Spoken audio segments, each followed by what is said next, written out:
Case number 3. Public hospital corrects impermissible disclosure of PHI in response to a subpoena. Cover entity, General Hospital issue. Impermissible uses and disclosures. Plaintiff, Jennifer. Defendant, Ashford University Hospital. Ashford University Hospital, a public hospital, in response to a subpoena not accompanied by a court order, impermissibly disclosed the protected health information, PHI, of one of its patients, Jennifer. Contrary to the privacy rule protections for information sought for administrative or judicial proceedings, the hospital failed to determine the reasonable efforts had been made to ensure that the individual whose PHI was being sought received notice of real request and or failed to receive satisfactory assurance that the party seeking the information made reasonable efforts to secure a qualified protective order.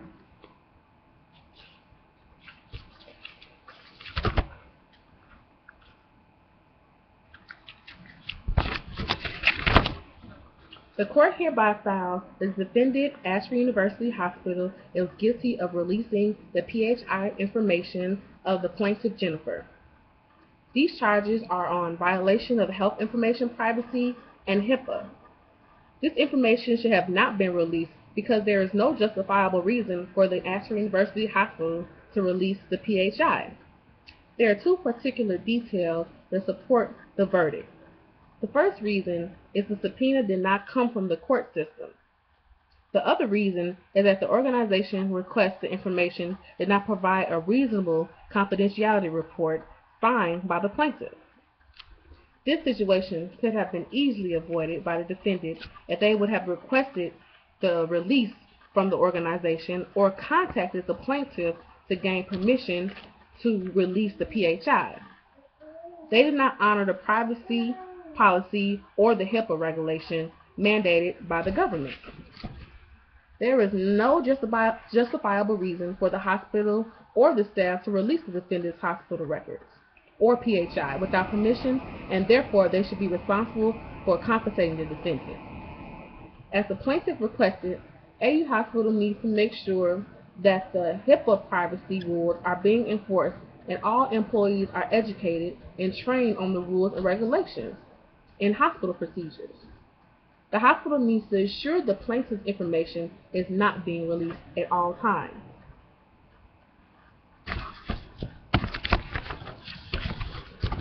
The Health Insurance Portability and Accountability Act of 1996, or HIPAA, was put in place as an attempt to reform health care during the Clinton administration by making it possible for workers of any profession to change jobs regardless if the worker or any members of their family have a pre-existing medical condition, decreasing paperwork which is associated with the processing of health claims, and by reducing health care abuse and fraud, and by assuring the privacy and security of health information.